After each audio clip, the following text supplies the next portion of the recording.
போன கதையில் நம்ம அந்த பிராணிகள் எல்லாரையும் அந்த சரகருடைய பசங்க அவங்களுடைய யாக குதிரையை கண்டுபிடிக்கிறதுக்காக துன்புறுத்துனாங்க அப்படின்னு சொல்லி பார்த்து நிறுத்தினோம். ஸோ அதனோட கண்டினியூஷன் சர்க்கம் 40 கபிலரை காண்பதுன்னு போட்டிருக்கு. யமனை போன்று மகாபலம் படைத்த சகர புத்திரர்கள் செயலால் கதி கலக்கி அச்சத்தால் நடுநடுங்கிய வண்ணம் தேவர்கள் சொன்னதைக் கேட்டு பிரம்மா பதில் கூறினார். இந்த பூமி முழுவதும் வாசுதேவனுடைய மனைவி மாதவருக்கு உரியவள். அதே பகவான் கபிலர் என்ற உருவம் ஏற்று இந்த உலகத்தை எப்பொழுதும் தாங்கிக் கொண்டிருக்கிறார். அவருடைய கோபத்தினால் அரசகுமாரர்கள் அனைவரும் விரைவில் எரிக்கப்பட போகிறார்கள். அதாவது இந்த பூமியை தாங்கிறது, இந்த பூமி முழுவதும் வாசுதேவனுடைய மனைவி பூமாதேவி தான் தாங்குறா. ஸோ இந்த மாதிரி யார் யாருன்னு கேட்டு எல்லாரையும் கொடுமை பண்ணிட்டு இருக்கும்போது கண்டிப்பாக என்ன ஆகும், கூடி சீக்கிரம் ஒரு நாள் விரைவில் எரிக்கப்பட போகிறார். அவங்க எல்லாருமே செத்து போகிறாங்க. பூமியை தோண்டுவது என்பது மிக பழமையான சமாச்சாரம். குறைந்த வாழ்நாட்களை உடைய சகரனுடைய குமாரர்கள் அழியத்தான் போகிறார்கள். எதிரிகளை அடக்குபவனே, பிரம்மாவின் சொற்களை கேட்டு 30 முக்கோடி தேவர்களும் மிக மகிழ்ச்சியுடன் வந்தவாறே திரும்பி சென்றார்கள்.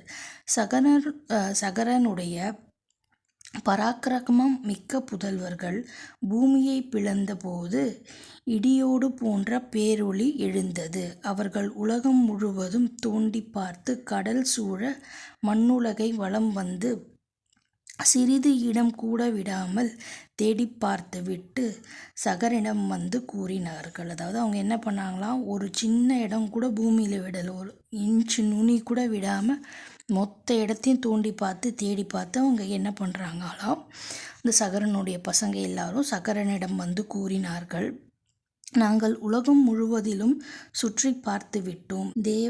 தேவ அசுர சகர்க்க உகபர பன்னர்கள் போன்ற வீர பிராணிகளையும் கொன்று போட்டோம். யாக குதிரையோ அதை திருடி சென்றவனையோ நாங்கள் பார்க்கவில்லை. வாழ்க மன்னா, இனி நாங்கள் என்ன செய்ய வேண்டும் என்பதை ஆலோசித்து கூறுங்கள்.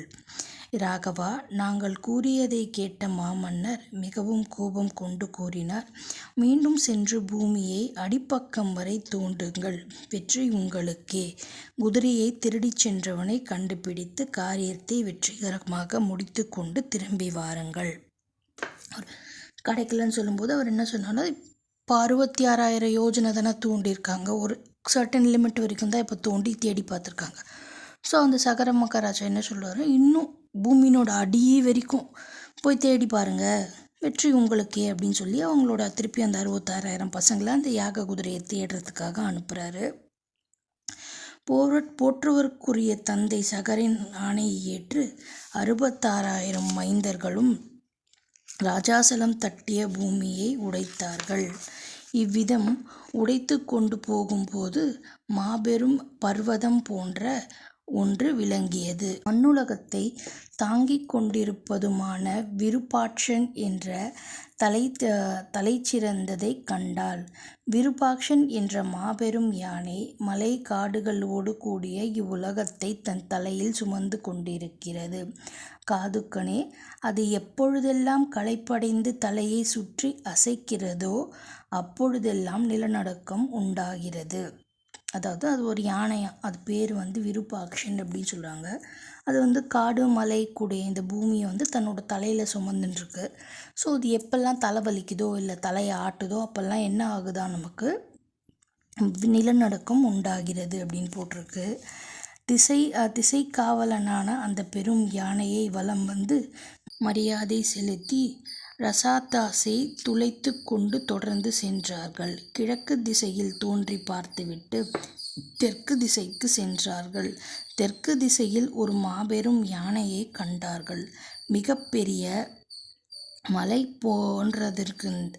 போன்றதுமான மகாபலம் பொருந்திய தலையினால் பூமியை தாங்கிக் கொண்டிருக்கும் மகாதர்மம் பொருந்திய அந்த யானையை பார்த்து பேராச்சரியம் அடைந்தார்கள்.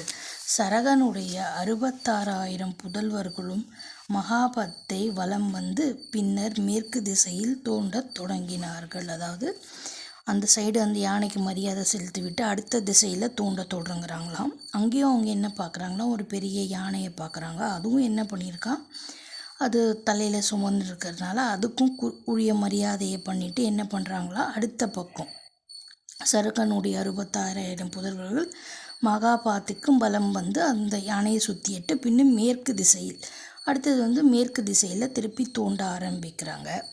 ஸோ அதுக்கப்புறம் என்ன கதைங்கிறத நம்ம அடுத்த கதையில் பார்க்கலாம்.